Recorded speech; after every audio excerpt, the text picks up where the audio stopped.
Voilà, bonjour tous et toutes à cette neuvième édition de notre Home of Governance Talks. Et c'est une édition spéciale parce que c'est une édition Noël et nous avons pour cette occasion un invité spécial, Thomas Dermine, bien connu, je pense, secrétaire d'État pour la relance pour les investissements stratégiques et membre du conseil d'administration de Gouverna. Donc Thomas, bienvenue. Nous allons suivre le même processus que d'habitude, c'est-à-dire que je vais poser quelques questions à Thomas. Thomas va répondre à ces questions en français.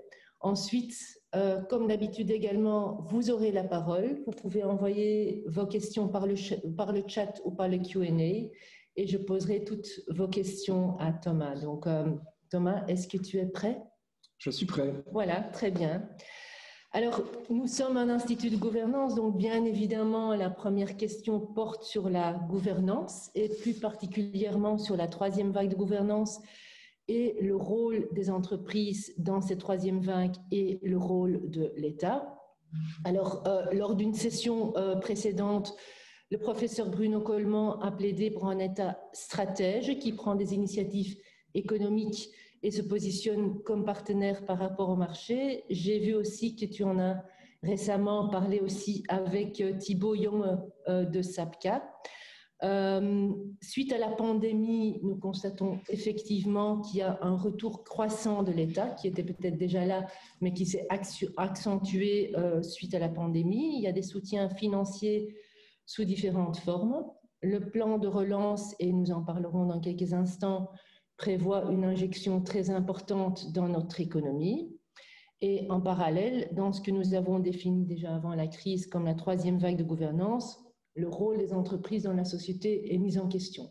Donc, on estime aujourd'hui de plus en plus que les entreprises jouent un rôle clé dans la société, que les entreprises doivent contribuer au bien commun ou, en tout état de cause, qu'elles doivent créer, c'est un minimum, je dirais, de la valeur durable. Alors, toi, Thomas, comment est-ce que tu vois le rôle des entreprises et comment, pour toi, ce rôle se rapporte-t-il vis-à-vis du rôle du gouvernement?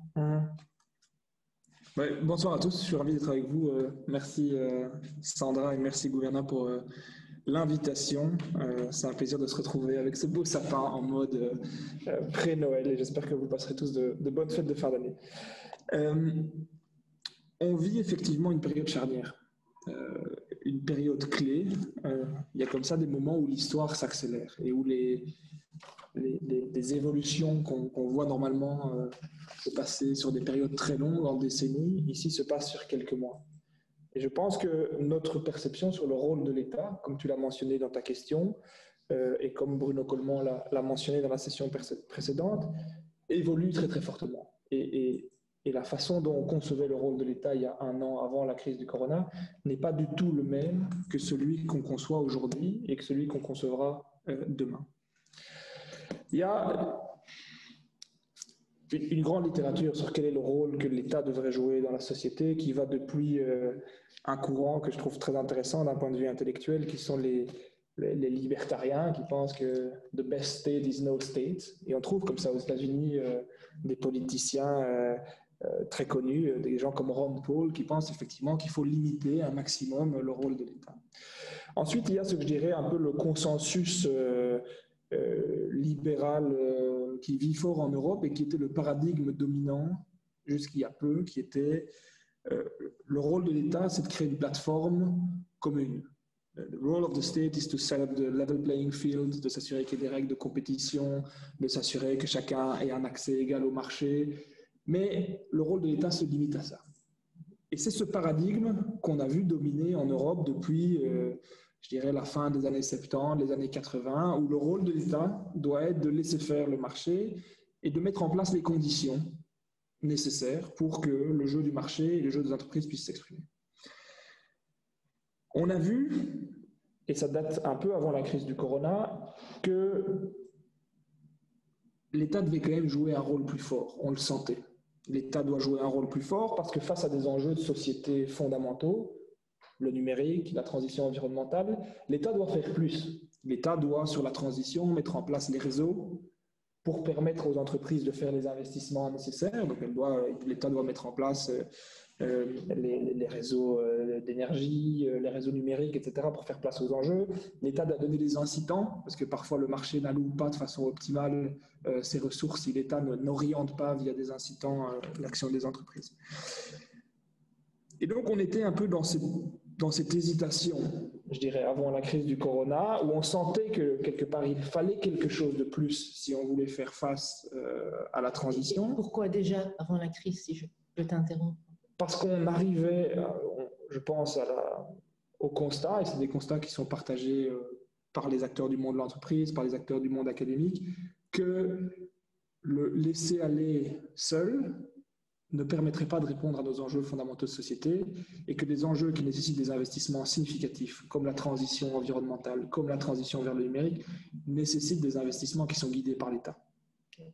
Et ça, on le sentait, mais ce n'était pas encore une pensée qui était dominante. Et ce que j'observe et qui est vraiment frappant en 12 mois suite au corona, c'est qu'on est passé dans quelque chose d'autre.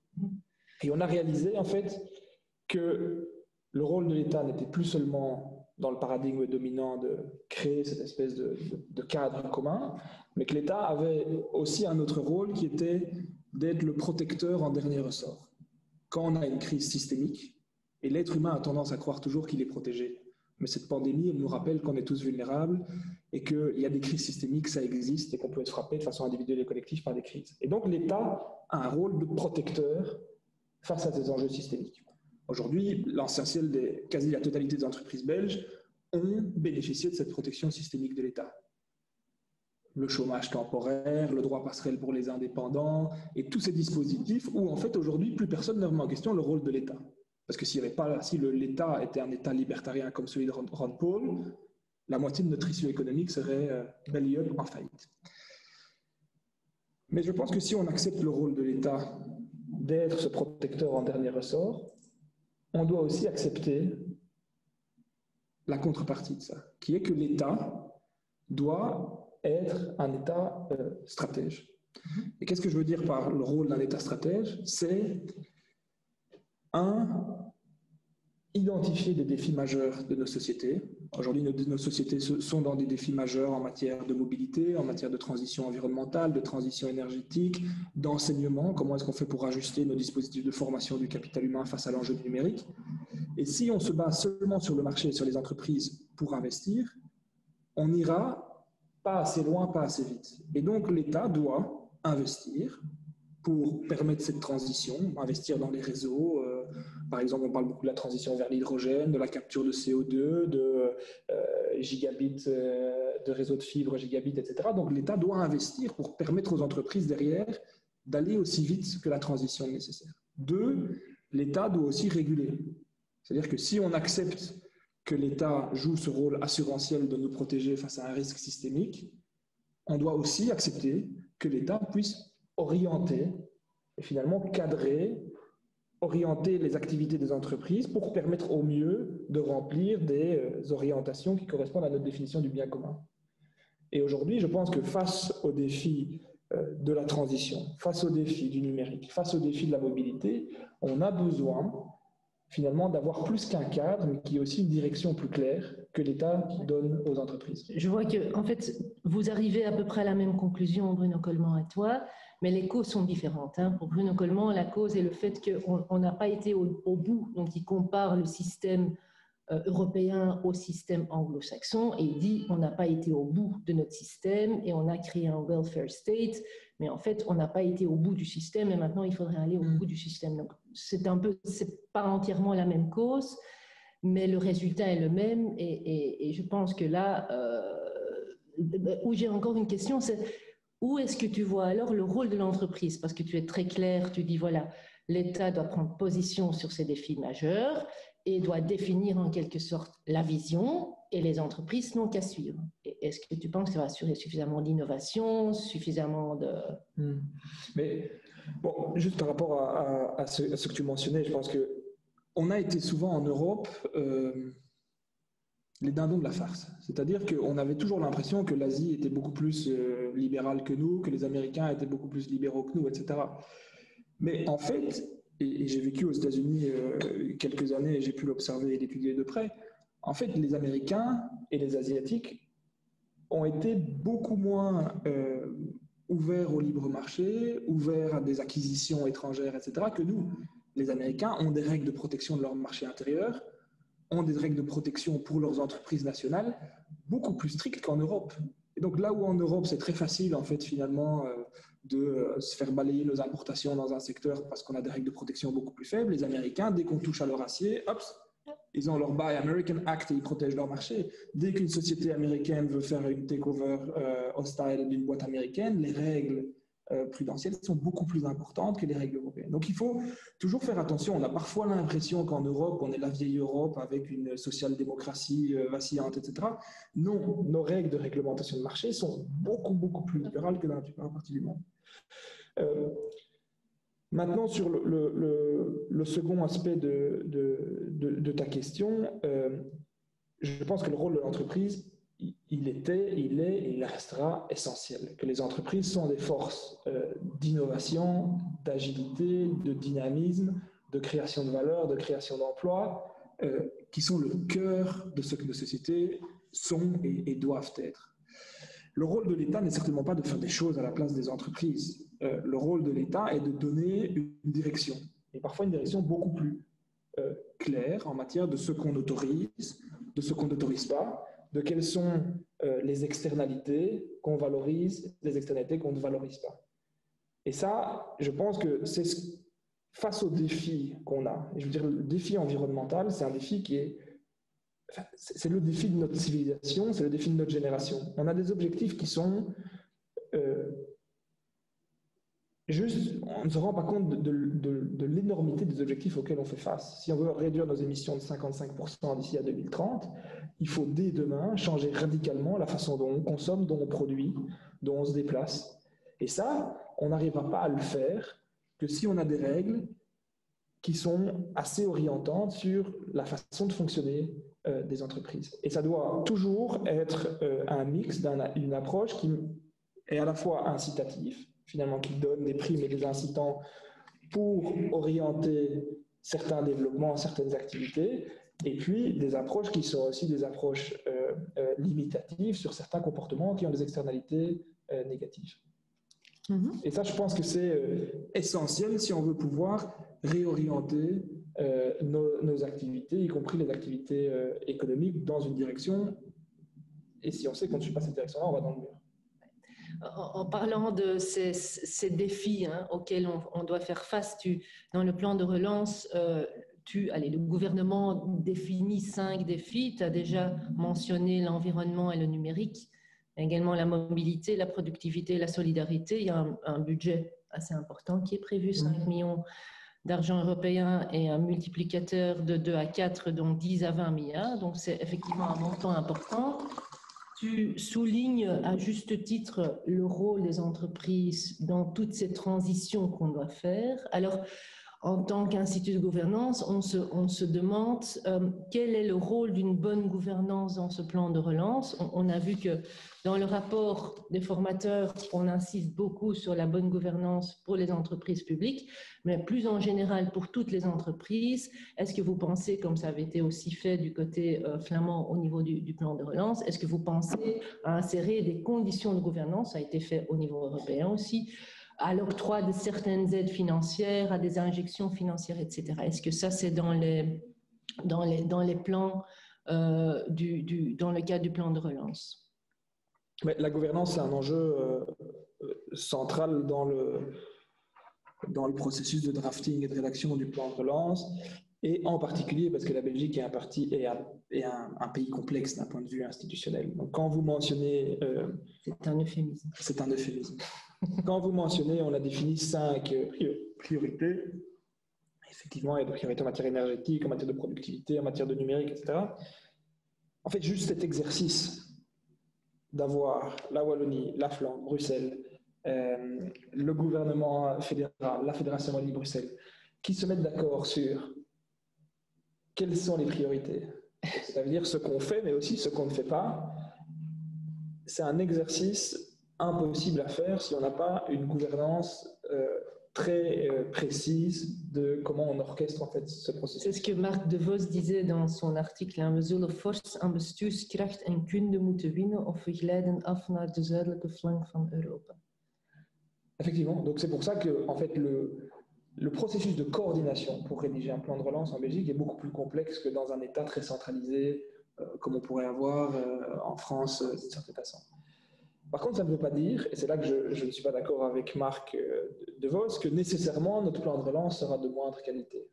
Parce que la Belgique, et on connaît tous bien notre pays, a des réalités socio-économiques qui sont très différentes au sud et au nord du pays, mais pas seulement entre la Wallonie et la Flandre. Je veux dire, au sein de la Wallonie, il y a des différences énormes entre ma région du Hainaut et le Luxembourg ou le Brabant-Wallon. En Flandre, pour connaître assez bien la Flandre, la problématique de Gand ou d'Anvers n'est pas la même problématique que celle du Limbourg ou des Ardennes flamandes. Et donc, notre façon de rédiger des plans de façon beaucoup plus décentralisée nous permet aussi d'avoir beaucoup plus de spécificité dans le plan en fonction des contextes locaux. Et donc d'avoir des projets dans le plan de relance, et je le vois dans les projets qui remontent, qui sont beaucoup plus en phase avec les besoins des territoires. Là où en France, quand on lit le plan de relance français, bien, on sent que c'est Bercy qu'il a écrit et qu'il a fait pour tous les territoires français. Alors oui, ils l'ont écrit en 2 semaines et c'est impressionnant parce que la qualité du travail est impressionnante. Et des fois, je me dis, oh hell, it would be so easier si je pouvais l'écrire en 2 semaines et puis dire à la commission, voilà, alors que moi, je dois faire 55 bilatérales avec tous les cabinets wallons, tous les cabinets flamands, tous les cabinets bruxellois. Mais au final, si on arrive, et je suis sincèrement convaincu qu'on y arrivera, à passer cet obstacle de coordination, le plan sera de meilleure qualité.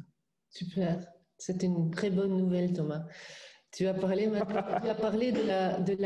la gouvernance au sein de l'État. Hein. Tu as parlé de la gouvernance de l'État belge dans la constitution du plan. J'ai aussi une question quant à la gouvernance des entreprises. Est-ce que vous prévoyez des conditions liées à la gouvernance des entreprises pour l'octroi des soutiens financiers, par exemple? Donc, dans quelle mesure est-ce qu'on peut aussi utiliser ce plan de relance pour faire avancer les entreprises sur le chemin de la gouvernance? Parce que c'est ça qui nous occupe, nous, en tant qu'institution. Je pense qu'il faut aussi directement lever peut-être un malentendu. Les fonds du plan de relance, en tout cas européen, et dans une grande mesure, ça s'applique exactement de la même façon aux plans régionaux. On ne pourra pas financer des projets d'investissement d'entreprises privées.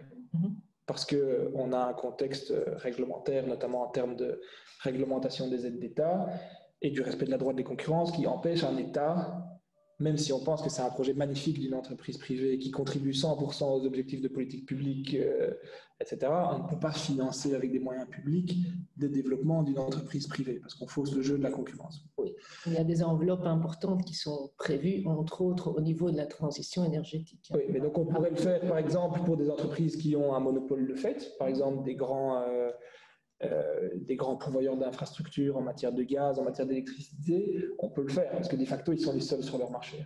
Mais dans un marché concurrentiel, c'est compliqué de le faire. Mais donc, effectivement, nous, on essaye d'avoir un renforcement de la gouvernance à 2 niveaux. C'est un pour les acteurs publics, et on essaie vraiment d'avoir une discipline de priorisation de projets sur base d'impact assessment très détaillée. Et qu'est-ce qu'on mesure comme impact? On mesure l'impact socio-économique à court terme, c'est-à-dire est-ce que ce projet contribue à court terme à la relance, c'est-à-dire que si on reste dans le secteur de l'énergie, si on construit le réseau de pipeline nécessaire pour avoir faire du carbon capture ou des réseaux d'hydrogène, en fait, ça va mettre des gens au travail. C'est-à-dire qu'il faut poser des tuyaux, il faut creuser des trous, etc.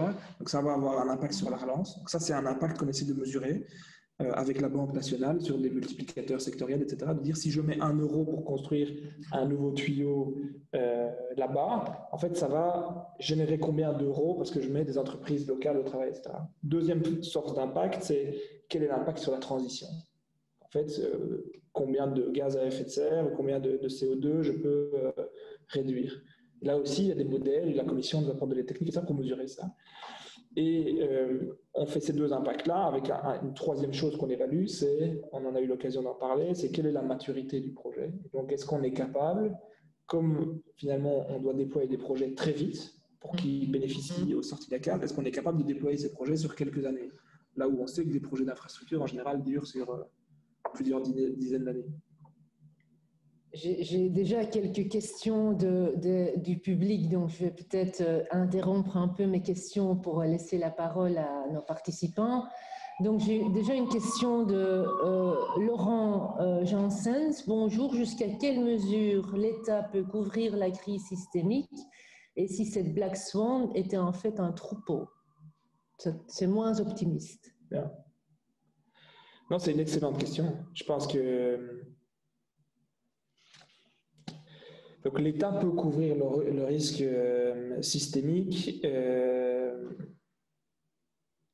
Aujourd'hui, il n'y a pas d'inquiétude à avoir. Donc on a pris ça dépend des estimations, mais entre 15 et 20 points de PIB de dette en plus. Et là-dedans, les 3/4 de ces 15 à 20 points de PIB additionnels, c'est des direct cash transfer aux indépendants. Je pense que le droit passerelle pour les indépendants, c'est 6 milliards d'euros. Donc ça représente un gros point de PIB, un point et demi de PIB. Et chômage temporaire, on est aussi 5-6 milliards d'euros. Donc ça, c'est l'essentiel en fait des grosses dépenses. La question en fait que pose quel était le prénom? Laurent Janssens, c'est la question de la soutenabilité de la dette publique. C'est-à-dire qu'effectivement, si on n'a pas un Black Swan, mais un troupeau de Black Swan qui arriverait en séquence, est-ce qu'on est capable de prendre X fois 20% de dette? Et donc, c'est la question de jusqu'à quel taux d'exposition de dette la situation est viable. Bon, moi, je me suis beaucoup intéressé à cette question-là d'un point de vue académique. Il n'y a pas de niveau optimal de dette. Le Japon, qui est le propriétaire de sa propre dette, vit depuis 30 ans avec 200% de dette sans être inquiété par ses créanciers. Donc on pourrait se prendre 5 Black Swan à 20%. Il y a d'autres États qui n'arrivent pas à vivre avec 60% de dette et qui sont mis en difficulté par leurs créanciers.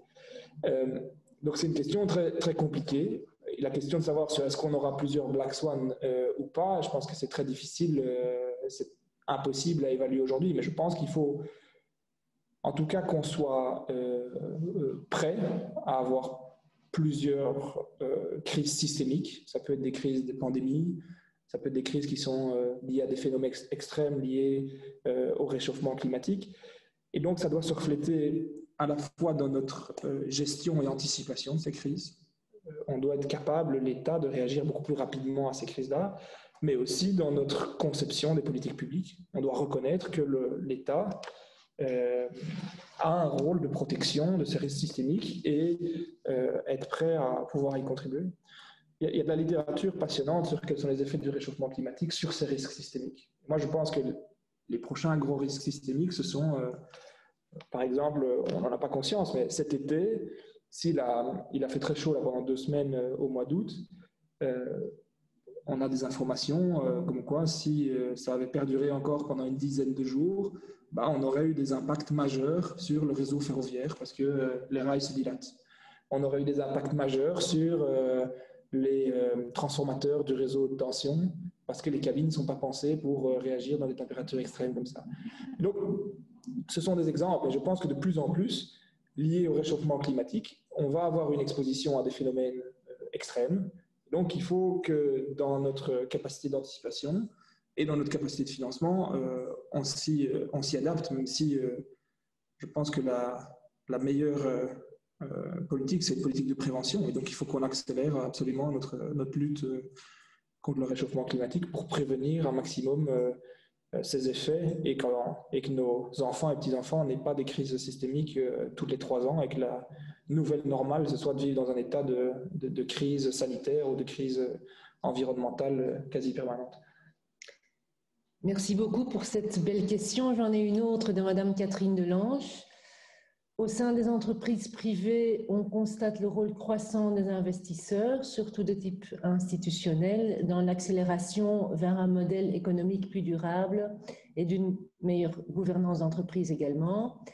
L'investisseur public, dans le cadre du plan de relance, ne devrait-il pas emboîter le pas et davantage en prendre compte le G, gouvernance, souvent délaissé par rapport au E, l'environnement, et le S, l'aspect social. Voilà. Est-ce que la question est claire ou tu veux que je la répète? Non, non, c'est très clair.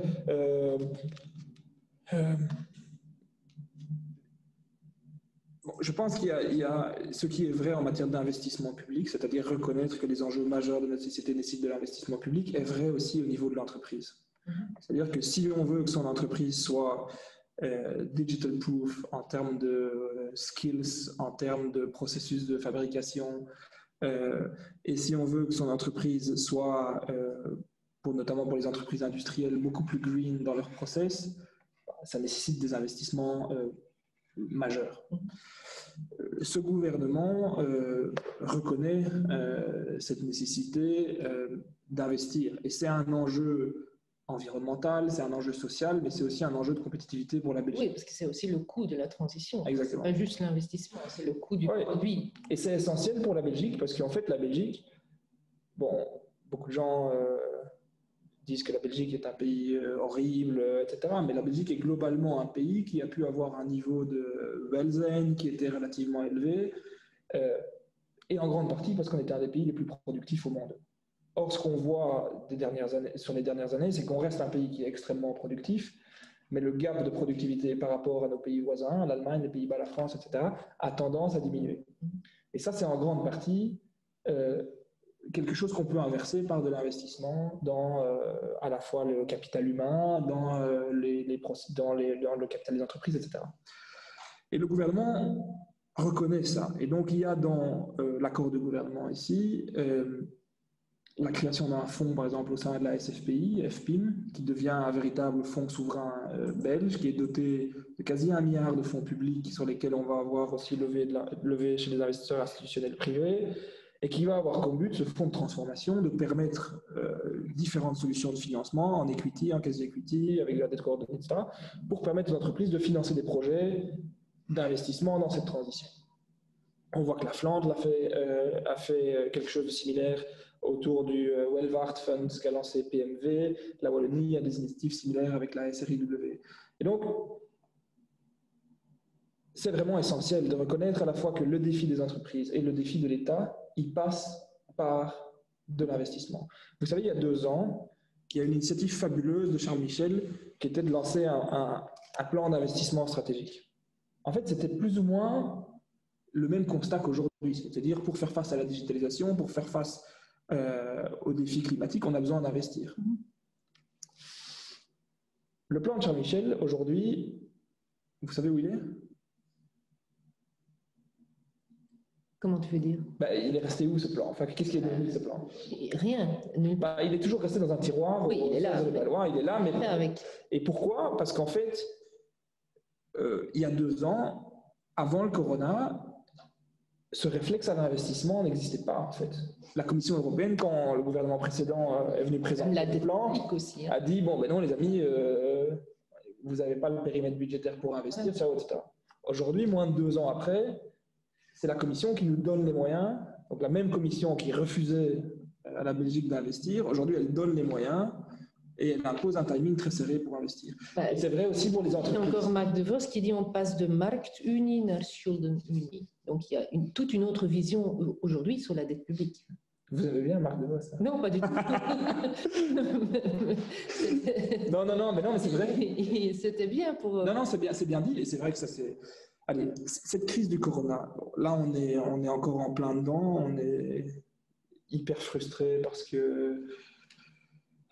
qu'on va avoir des fêtes de fin d'année qui ne sont pas des fêtes de fin d'année, parce qu'on en a tous marre, qu'on a envie de retrouver sa famille, de trouver ses amis, on a envie d'aller chez le coiffeur, mais c'est une crise sanitaire sans précédent. Il y a un nombre de familles belges qui ont été impactées qui est énorme. C'est une crise socio-économique sans précédent. Mais je pense que quand on aura le temps de l'analyse de cette crise, on va se rendre compte du chemin qu'on a parcouru. On a parcouru du chemin d'un point de vue de l'intégration européenne. C'est presque pas commenté dans les médias, mais l'accord européen sur ce fonds de relance, c'est la première fois qu'on a un instrument de dette mutualisé. Pour tous ceux qui croient dans le progrès européen, et j'en suis, c'est un bond de géant. Ça fait des années qu'on dit que pour investir, pour faire face à la transition environnementale, il faut investir massivement dans les réseaux, massivement dans les compétences, et aujourd'hui on a les moyens de le faire. Et donc moi c'est un peu le message d'espoir que j'essaie de porter aussi au sein du gouvernement, c'est de dire nos enfants et nos petits-enfants se rappelleront de cette crise aussi comme un moment où on a changé de logiciel, où on s'est dit tiens mais ça a de la valeur d'être ensemble, être ensemble ça nous protège. Finalement, on est une espèce d'animaux et on vit ensemble. Et ce qui nous protège, c'est d'être ensemble. Et ce qui nous protège dans cette crise, c'était d'être ensemble, d'avoir un système de soins de santé de qualité, c'est d'avoir un système d'assurance qui permet aux entreprises de survivre, etc. Et ça, on s'est rendu compte fondamentalement de cette valeur-là. Et on s'est rendu compte aussi que pour répondre à nos grands enjeux de génération, bien, il faut investir. Et on n'arrivera pas à atteindre nos émissions de réduction des émissions de CO2 si on n'investit pas massivement dans des nouveaux réseaux électriques, dans des nouveaux systèmes de production électrique, dans l'isolation des bâtiments, dans la transition de la flotte de véhicules. Et ça, c'est des acquis finalement de ces 12 derniers mois. C'est très positif, très optimiste. Merci encore. J'ai encore une petite question concernant le timing. Le timing du plan de relance est relativement serré. Il faut le rentrer pour avril 2021. On a déjà un petit retard, mais tu nous as expliqué que c'est juste pour mieux aboutir, en fait, qu'on a pris du retard. Ça, c'est bien. On aime bien ça. Alors, il faut engager les montants pour fin 2023 et il faut réaliser les investissements 2026. Alors, je ne demande pas de réponse politique, je demande juste, compte tenu de ce timing et qu'aujourd'hui, on ne sait encore rien, qu'est-ce que les entreprises peuvent faire pour optimalement anticiper sur ce qui va venir et qu'est-ce qu'ils doivent mettre, je parle à nouveau gouvernance, à l'agenda de leur conseil d'administration en 2021. Mais encore une fois, je pense qu'il faut être clair que et il y a des messages parfois qui ont été un peu mal compris, mais ça va être très difficile, vu le contexte réglementaire européen, de financer des investissements d'une entreprise privée spécifique. Par contre, ce que les entreprises peuvent anticiper, ce sont le type de projets qui vont être déployés et l'impact que ça va avoir. Donc on va avoir des projets, et j'encourage vraiment toutes les entreprises à suivre les communications qui vont être faites sur les axes du plan de relance. Donc, on va communiquer un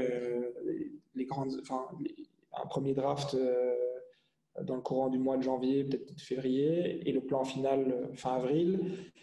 On va avoir des projets qui auront un impact majeur en matière de la façon dont on conçoit l'approvisionnement énergétique, la façon, etc. Donc c'est le moment de réfléchir à ce genre de projet. C'est le moment de réfléchir à des projets de rénovation énergétique de bâtiments, parce que les bâtiments sont des émetteurs très importants. En fait, 25% des émissions de CO2 belges, c'est lié à la faible qualité du bâti, y compris du bâti industriel. On va mettre aussi de nombreux projets par rapport au numérique, donc non seulement sur l'infrastructure numérique, donc sur le 5G, sur la fibre.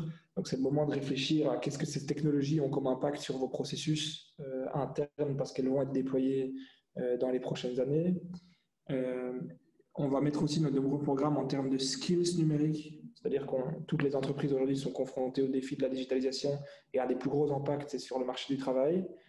Donc il y a un véritable enjeu aujourd'hui de s'assurer que nos outils de formation soient à niveau pour faire face à ce défi, et donc on va mettre en place des dispositifs d'aide, de soutien, d'investissement pour investir dans les compétences. Donc ça, c'est des sujets qui peuvent être mis à l'agenda des boards.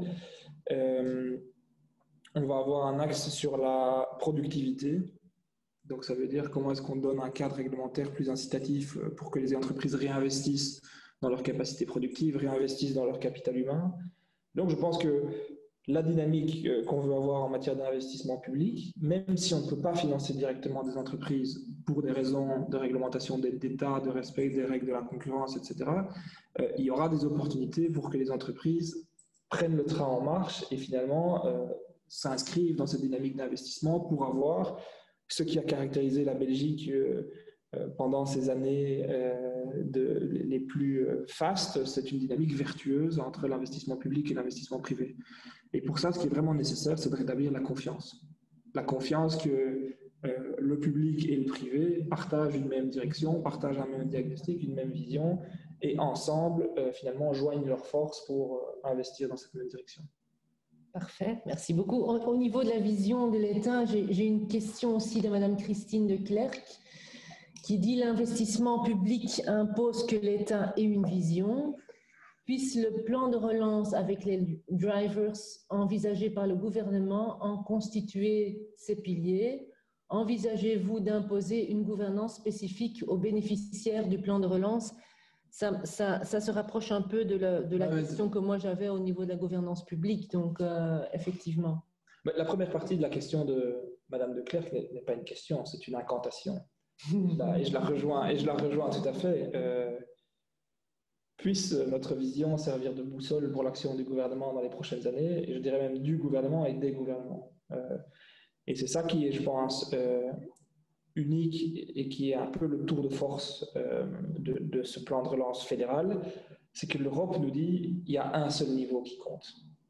Et je m'en fous de votre pays, et de savoir si les entités fédérées râlent, etc. I need one single plan. Et jullie trekken nu plan om de plan te schrijven, maar ik heb alleen maar één plan nodig.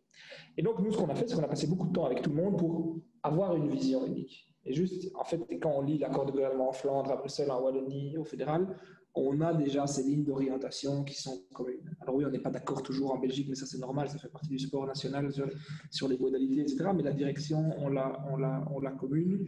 Et effectivement, je rejoins Madame de Clercq que c'est la direction qu'on doit suivre pendant les prochaines années. Maintenant, sur les questions de reporting et de compliance pour le suivi des projets du plan d'investissement, là aussi, en fait, la Commission européenne nous rend service. Et d'ailleurs, ça vaut vraiment la peine de souligner le rôle européen. On a une Europe qui, enfin, fait de la politique. Et pourquoi est-ce qu'elle fait de la politique? Parce qu'elle a de l'argent. Et donc, l'Europe, finalement, met des moyens à disposition des États, mais elle leur impose toute une série de conditions. Une condition en termes de ligne politique, on doit avoir 37% d'investissement vert, et aussi des conditions en termes de reporting, c'est-à-dire que vous devez tous les 6 mois faire des rapports hyper stricts avec des canevas hyper stricts sur quels sont les KPI atteints par les différents projets, les outputs atteints par les différents projets. Et ça, c'est assez fondamental parce que maintenant, on a vraiment une Europe qui, en fait, parce qu'elle a pu lever de l'argent via un instrument financier mutualisé, finally, on a une Europe qui s'impose comme un acteur supranational qui fait de la politique et qui, en fait, a une vraie influence sur les États membres, et les États membres l'acceptent because they get the money. Je vais immédiatement passer à une question que j'ai vue rentrer entre-temps de Vincent Van de Prol qui dit « Ok, pour voir l'État remplir cette rôle d'État stratège, mais ceci ne risque-t-il pas de mener à un plus grand protectionnisme ?» On revient un peu en arrière sur ton... Ouais, t'as bien. Il y a une question fondamentale, c'est que est-ce que le protectionnisme est un risque? On a tous, enfin, je suis économiste de formation, on a tous eu notre cours d'économie 101 sur les avantages comparatifs, Ricardo, le meilleur, optimiser le surplus du consommateur et le surplus de l'État, c'est Free Trade Policy, etc. Et comme je le disais en introduction, on a été en Europe et au sein de l'Europe en Belgique les meilleurs élèves du monde en termes d'application de Ricardo, Free Trade, no restriction, no trade barriers, rien du tout. Résultat, aujourd'hui, ce qu'on voit, c'est que les Américains, en fait, ils n'ont jamais arrêté d'être protectionnistes sur leur marché, sur leurs biens stratégiques, etc. Et les Asiatiques font exactement la même chose. Les Chinois n'ont jamais été aussi plus protectionnistes qu'aujourd'hui. Résultat, qu'est-ce qu'on voit aujourd'hui en Belgique? On a presque plus de centres de décision, parce que la plupart des entreprises, on s'est dit « Ah ben très bien, on contribue à la consolidation de champions européens, c'est super ». Mais dans un contexte comme la crise d'aujourd'hui, je peux vous jurer qu'avoir des acteurs avec des centres de décision basés en Belgique, c'est hyper important. Je veux dire, quand on appelle un banquier, si le banquier il est en Belgique avec son centre de décision en Belgique, pour lui dire « c'est pas bien, il faut libérer des crédits plus aux indépendants belges », c'est autrement puissant si le banquier il a son bureau à Bruxelles ou il a son bureau à Paris. Résultat des courses de cette politique de libre-échange presque dogmatique, c'est que quand on se retrouve dans une situation d'urgence nationale et qu'on doit produire des vaccins ou des masques, ben on met 6 mois à reconstruire des usines à gauche, à droite, etc. Donc, je pense qu'il faut aussi changer notre vision de protectionnisme. La Belgique n'a pas été assez protectionniste. Peut-être que dans l'ensemble. À évaluer, je veux dire, c'est des débats qui méritent des... Et deuxième chose, est-ce que le libre-échange généralisé mène aussi à une issue optimale en matière de transition climatique? Est-ce que ça a du sens de faire transporter certains matériaux, certains biens depuis l'Asie jusqu'ici en bateau ou en avion, parce qu'en fait, on n'internalise pas le coût du transport et le coût CO2. Donc, des réflexions au niveau européen sur est-ce qu'on ne créerait pas un système de tarifs sur base du prix du carbone, carbon adjusted tariff, ce genre de choses, sont des choses pour lesquelles on doit réfléchir, absolument. Et encore une fois, souvent en Europe, on a été des pigeons de la farce parce qu'on s'est toujours dit, en fait, non, on a une transition social-démocrate, etc. On est beaucoup moins loin que des pays de tradition libérale, les Américains, etc. Mais en fait, en règle de protection de marché, en règle de concurrence, on a été beaucoup plus loin que des pays qui se disaient libéraux, les États-Unis en premier. Et donc, il faut ajuster notre question de ce protectionnisme. Je pense qu'il ne faut pas passer dans un paradigme où, au contraire, tous les marchés se replient sur eux-mêmes, mais de facto, dans une situation comme aujourd'hui, où la préférence nationale joue très fortement et où tous les continents se replient sur eux-mêmes, quand on est dernier à avoir cette réflexion-là, on évite les dindons de la farce. Mais au niveau du continent. Au niveau du continent. Pas au niveau du pays. Au niveau du pays, c'est aussi... Au niveau des deux. Au niveau du pays, c'est aussi une réflexion qu'on doit avoir, et c'est entre autres pour ça qu'on dote la Belgique de beaucoup plus de moyens au niveau de sa société fédérale de participation et d'investissement à la SFPI, parce qu'il y a des secteurs qui sont des secteurs stratégiques, en matière de pharma, en aéronautique, dans la défense, où on a des entreprises qui sont uniques en Belgique, et on doit pouvoir les protéger d'OPA hostiles étrangères, les protéger parce qu'on sait que ça a du sens d'avoir des filières intégrées dans un pays. Et donc il faut, entre guillemets, c'est ce dogme dans lequel on a grandi, et moi le premier, j'ai étudié aux États-Unis, etc., qui est de most efficient solution, it's absolutely free trade. It's fine when everybody does it. Mais si aujourd'hui, tous les États ne se comportent pas comme ça, et aujourd'hui, dans le monde, d'ailleurs, les États-Unis ne sont jamais comportés comme ça, l'Asie ne s'est jamais comportée comme ça, et qu'on est les seuls à le faire, alors on va finalement perdre ces entreprises et ne plus avoir aucun levier sur des secteurs qui sont stratégiques. Et on s'est rendu compte pendant la crise qu'avoir des usines qui produisent certains trucs, c'est stratégique. Avoir des centres de décision en Belgique, c'est stratégique. Ça nous ramène à la SFPI et aux entreprises publiques. Les entreprises publiques constituent un chapitre assez important dans le rapport des formateurs. On connaît bien la SFPI, ils sont d'ailleurs devenus, je suppose qu'ils participent aussi parce qu'ils sont devenus joining members de Gouvernance, donc ils focalisent très fortement maintenant sur la gouvernance, parce qu'évidemment la participation accrue de l'État dans les entreprises et justement cette combinaison du public et du privé, ça crée des défis spécifiques en matière de gouvernance. Alors, vous insistez sur une meilleure gouvernance. Hein. Je pense que le mot corporate governance est cité dans le rapport des formateurs. On voit aujourd'hui qu'il y a tout un débat, en tout cas dans la presse, sur les nominations qui sont en cours ou qui doivent avoir lieu incessamment sous peu dans les entreprises publiques. On parle à nouveau, comme à chaque fois évidemment, parce que ça vend bien pour la presse. On parle de la rémunération des administrateurs dans les entreprises publiques. Quelle est ta position à ce sujet? Est-ce que tu as certaines idées, certaines propositions? C'est un sujet qui est effectivement très polémique. Moi, je pense qu'il faut, sur les administrateurs publics, il faut une exemplarité des administrateurs publics. Une exemplarité qui se manifeste en termes de rémunération, une exemplarité qui se rémunère en termes de conflit d'intérêts et une exemplarité en matière de compétences. Donc, c'est ce qu'on attend, et c'est tout à fait normal, et ce qui est vrai pour un administrateur privé doit l'être encore plus pour un administrateur public qui a le privilège et l'honneur de représenter l'État et donc les citoyens dans une entreprise publique. Maintenant, sur la question des entreprises publiques, je pense que c'est vraiment important. Et là aussi, on a beaucoup d'a priori dans le monde de l'entreprise, sur les entreprises privées, sur les entreprises publiques, il faut dissocier deux choses. Il y a la question de la gouvernance et il y a la question de l'ownership. Moi, je n'ai aucune, et je pense même que c'est stratégique, que des entreprises aient un ownership public.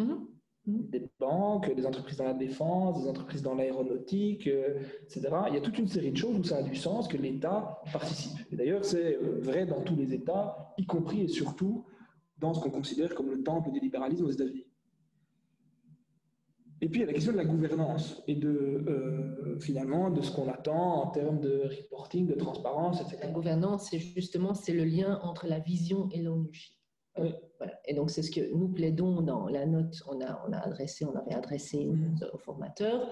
La note de vision de gouvernance sur les entreprises publiques, c'est justement, il faut que l'État s'exprime sur sa stratégie pour pouvoir permettre à la société de créer sa vision. Et c'est dans ce sens-là, notamment avec la SFPI, où on donne sans rentrer dans la technique, mais on donne plus d'autonomie à la SFPI pour gérer ses participations, tout en exprimant très clairement quelle est la vision de l'État. Et la vision de l'État, elle est souvent plus complexe que la vision d'un actionnaire privé. Parce qu'un actionnaire privé, c'est relativement facile de mesurer le résultat. L'actionnaire public, il y a beaucoup plus de contraintes. C'est-à-dire que quand vous gérez une participation publique, il y a des intérêts évidemment financiers qui sont importants, mais il y a des intérêts stratégiques qui sont importants, il y a des intérêts sociaux en matière d'emploi, en matière de services universels à la population qui sont importants. Et donc, il faut pouvoir les exprimer suffisamment finement pour donner un mandat quelque part à celui qui représente l'État au sein des organes de gouvernance. Et ça, c'est vraiment l'enjeu fondamental pour ces entreprises publiques, c'est comment est-ce qu'on exprime le mandat dans ces différentes facettes pour qu'il puisse être exercé selon les meilleurs standards par les personnes qui sont les titulaires de ce mandat au sein des organes de gouvernance des entreprises publiques.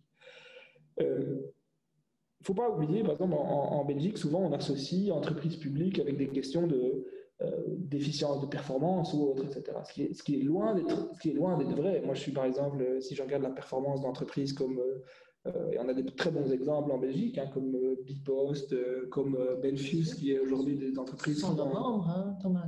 Ouais. J'imagine que tu ne dirais pas le contraire sur des membres, mais ce sont des membres qui ont une performance exceptionnelle, même par rapport à des opérateurs de marché et qui sont détenus par des grands fonds internationaux, etc., et qui sont détenus par des sociétés de participation publique fédérales ou régionales. Tout à fait.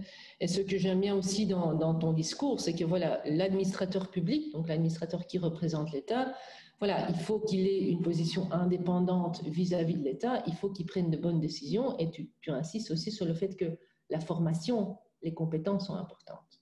C'est ce que nous plaidons aussi pour une meilleure formation des administrateurs publics. Mais il faut aussi comment dire, deux choses sur lesquelles j'ai un peu de difficulté par rapport à ce que tu viens de dire, c'est indépendance, oui et non. C'est-à-dire que l'administrateur public, il a un mandat. Bien sûr. Et le mandat... Indépendance, dans le sens de la gouvernance, c'est l'indépendance d'esprit. Oui. C'est le courage de défendre son opinion. Oui, mais il a quand même un mandat du gouvernement parce que le gouvernement a une légitimité qui est la légitimité démocratique qui s'exprime à travers lui. Et donc si le gouvernement dit dans une société, il y a tel enjeu stratégique ou tel enjeu social qui est très important, l'administrateur doit refléter finalement la priorité et le mandat qui lui est donné. C'est une discussion très intéressante sur laquelle on peut passer des heures, je pense, effectivement par le biais du jeu d'intelligence collective qui est le conseil d'administration. Ouais. Et puis après, sur la formation, je suis tout à fait d'accord. Après, quand je regarde, notamment dans les grandes sociétés dans lesquelles l'État a des participations fédérales, je pense qu'il y a l'enjeu de la formation des administrateurs, et il est tout aussi vrai pour les administrateurs publics que pour les administrateurs publics privés, et qui aujourd'hui, en tout cas, c'est peut-être le cas dans une génération de laquelle je ne faisais pas partie, mais aujourd'hui, le gap n'est pas flagrant entre le profil des administrateurs publics et le profil des administrateurs privés au sein, en tout cas, des grandes sociétés belges. Non, ça c'est vrai. Alors, je vais encore une fois regarder les questions de nos participants. Alors, Catherine Mélange, voilà. Laurence Bovy, bonjour Roland. Laurence, alors, d'abord, Christine Darville, comment va-t-on contrôler la mise en œuvre du élan, je pense, d'investissement Et puis, je pense que Laurence a poursuivi sur la même question en disant « et des services publics essentiels qui ont tenu le coup et gardé le cap pendant 9 mois ». Oui, voilà, le coup. J'ai lu, il y avait marqué le « ou », mais c'est le coup, voilà.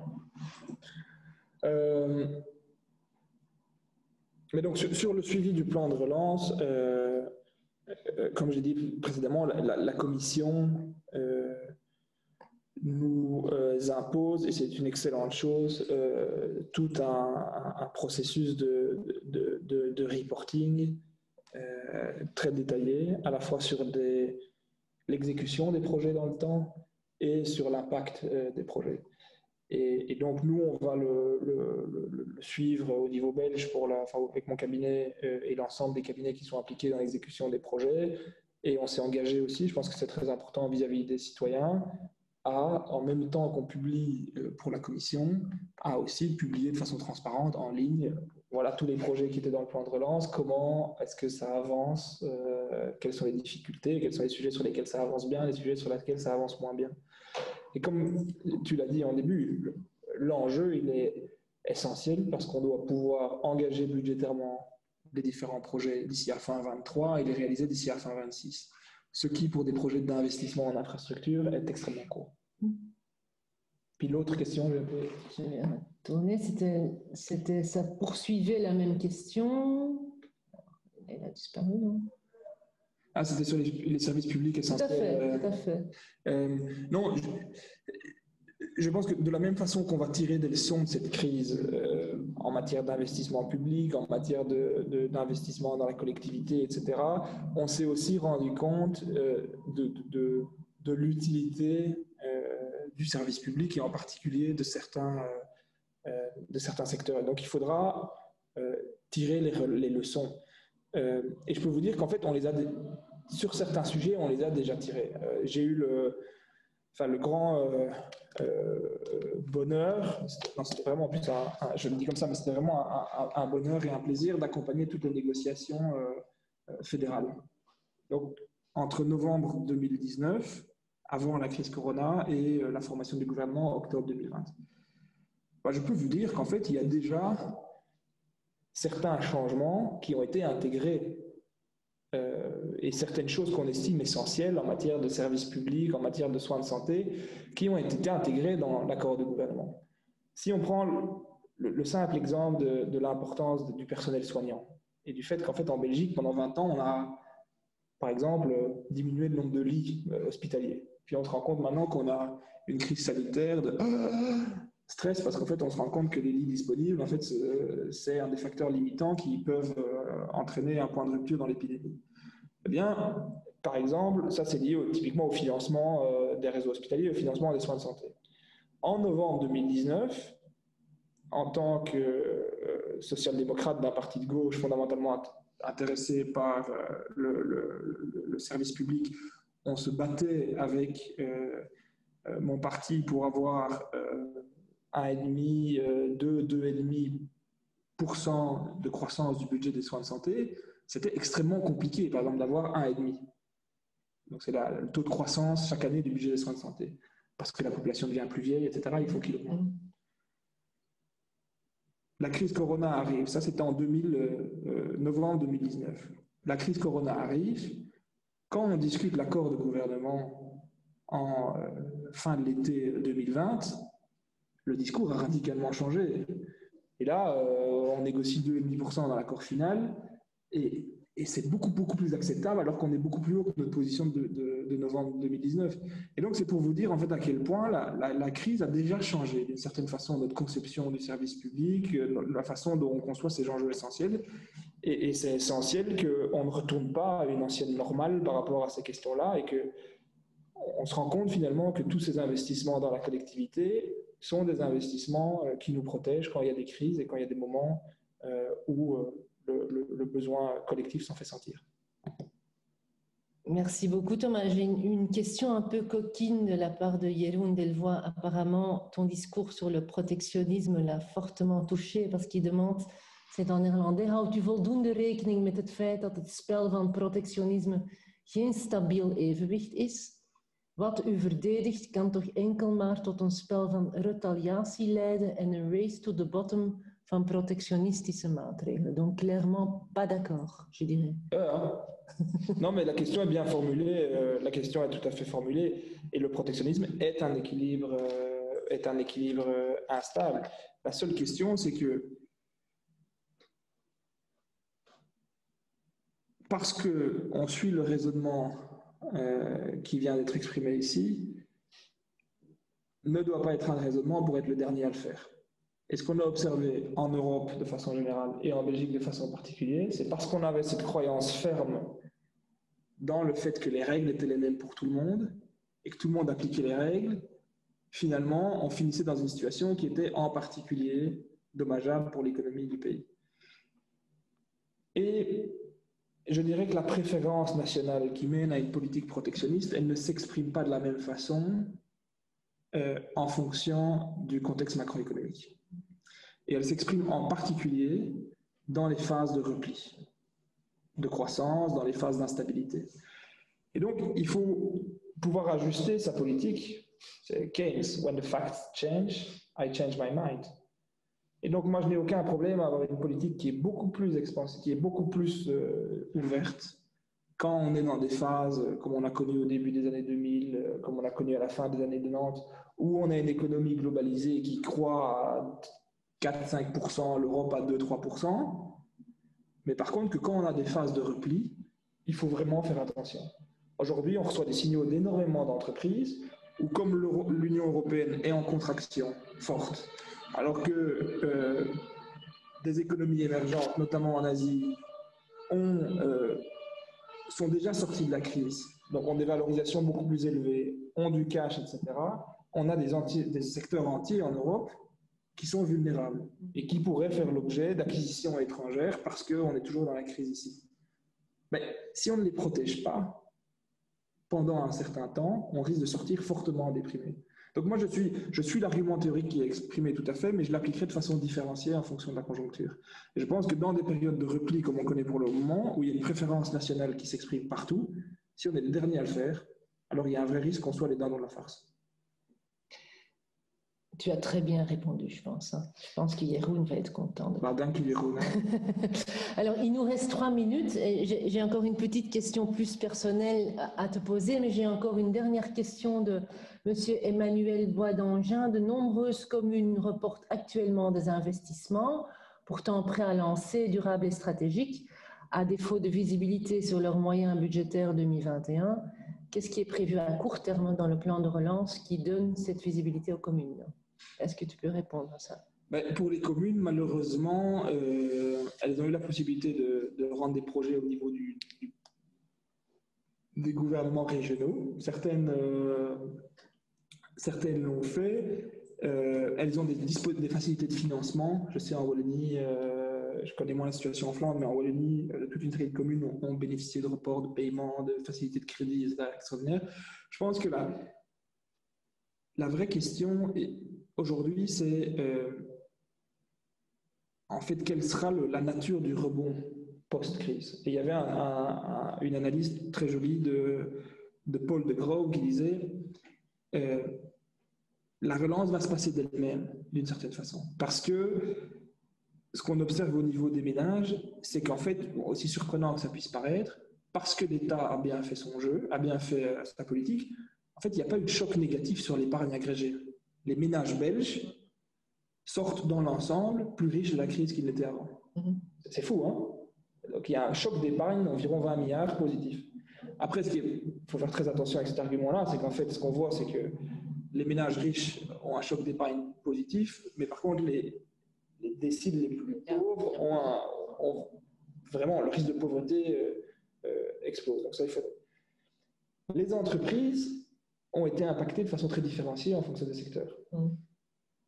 Et donc, tout l'enjeu, c'est que pour les communes et pour les entreprises, ce soit effectivement un report d'investissement et pas une annulation d'investissement. Et donc que l'investissement qui était prévu en 2020 soit reporté et additionné à d'autres investissements en 2021. Et si on arrive en fait à créer et la variable essentielle, c'est la confiance. Si on arrive ensemble à la fois d'un point de vue sanitaire, d'un point de vue économique, d'un point de vue de la relance, à recréer un cadre de confiance pour les consommateurs, pour les entreprises qui se disent en fait, ça va aller et ça va repartir. Et en fait, on va réaliser nos investissements qu'on avait prévus en 2020, en 2021, l'économie, etc. Eh bien, alors, on aura un rebond qui sera assez significatif. Si au contraire, en fait, on n'arrive pas, parce on n'arrive pas d'un point de vue sanitaire à sortir vite de la crise, etc., à recréer ce cadre de confiance, alors on risque d'avoir des conséquences de la crise qui vont se prolonger pendant 4, 5, 6, 7, 8 ans. Merci beaucoup. Je vais poser ma question personnelle, même si c'est super, c'est passionnant et c'est très optimiste, donc c'est très agréable de discuter avec toi, Thomas. Quand considéreras-tu ton mandat comme secrétaire d'État comme réussi et quelle est la chose que tu voudrais éviter absolument? Petite question spéciale. Normalement, on ne pose pas ce genre de questions, mais parce que c'est Noël, voilà. Ah, si c'est Noël. Ah, ça va, j'ai déjà connu pire comme question personnelle. Hein. D'accord. Si on faisait un date, Sandra, j'espère que ce serait une autre question personnelle que ça. Nous sommes un institut de gouvernance. Oui, tout à fait. Non, je pense que bon, pour moi, le mandat réussi, c'est qu'on doit engager budgétairement les différents projets d'ici à 2023. Ce qui, si ce gouvernement va jusqu'au bout, c'est-à-dire 2024, est fait à l'échelle d'une législature, ce qui est assez unique. Donc moi, je trouve ça fantastique et honnêtement, c'est pour ça que j'adore mon travail et j'adore le fait que je travaille avec vraiment une équipe fantastique, etc. C'est que on peut faire, je pense que c'est d'ailleurs la devise d'un de vos membres, From Strategy to Execution. On peut faire les stratégies. Maintenant, on travaille vraiment avec tous les cabinets sur la stratégie, le plan de relance, quel projet, quelle sont la vision, quels sont les projets qu'on sélectionne, etc. Et puis, on va faire toute l'exécution dans la mesure où jusqu'à l'engagement budgétaire. Donc, ça, mon mandat sera réussi si on arrive sur les projets qu'on a sélectionnés à les exécuter budgétairement, c'est-à-dire que derrière, il y a les études techniques, les permis, etc., qui sont réussis. Ma plus grosse crainte, ce serait que aujourd'hui, et là je reparle de politique belge, mais on essaie de montrer qu'un fédéralisme de coopération peut marcher. En fait, oui, il y a une réalité institutionnelle en Belgique qui fait qu'on n'a pas un État centralisé, même si certains aiment bien rêver d'une Belgique unitaire.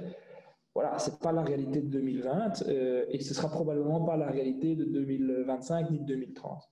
Mais par contre, je pense fondamentalement qu'on a des entités fédérées qui peuvent travailler ensemble pour résoudre les grands enjeux de demain. Et c'est ce qu'on essaye de faire en animant ce processus interfédéral avec la Wallonie, avec la Flandre, avec Bruxelles, et de montrer, voilà, chacun a son rythme, chacun avec ses priorités, mais on investit ensemble, avec une certaine cohérence. Parce qu'on est un tout petit pays, et donc si on ne travaille pas ensemble sur les mêmes priorités, si la Flandre dit, moi je veux aller full blonde sur l'hydrogène, et qu'en Wallonie, on dit non, c'est une autre technologie, ben en fait, ça n'a pas de sens parce que les enjeux, ils passent la frontière de région, etc. Et donc, il faut avoir un minimum de cohérence sur ce qu'on fait. Et donc, mon plus grand espoir, c'est qu'on puisse avoir des projets qui, même si on a des entités différentes, aient une forme de cohérence. Et ma plus grosse crainte, ce serait que finalement, on n'arrive pas à avoir cette espèce de cohérence et de dialogue constructif entre les régions. Parce que voilà, on sort d'une période politique compliquée et ce gouvernement, il a aussi une grande responsabilité, c'est de faire la preuve que la politique peut apporter des solutions, la politique peut être constructive et indépendamment des différences entre le nord et le sud du pays, etc., il reste quelque chose à construire ensemble et à travers un mécanisme de fédéralisme de coopération, je trouve que c'est une excellente solution. Super, et qu'on peut vraiment avancer ensemble. Exactement. Très bien. Un grand merci Thomas, c'était vraiment passionnant, c'est un message plein d'espoir. Donc, je vous remercie également tous nos membres qui étaient à nouveau présents. C'était la dernière session de décembre de 2020. Voilà, mais je suis très contente et je pense que vous également qu'on l'a fait. Et je voudrais juste finir par vous souhaiter tous une belle fête de Noël. And what is Christmas? Christmas is tenderness for the past, courage for the present and hope for the future. Je pense que c'est un quote qui correspond parfaitement bien à ce que Thomas nous a expliqué aujourd'hui. Donc là-dessus, je vais clôturer la session. Merry Christmas to all of you. Joyeux Noël.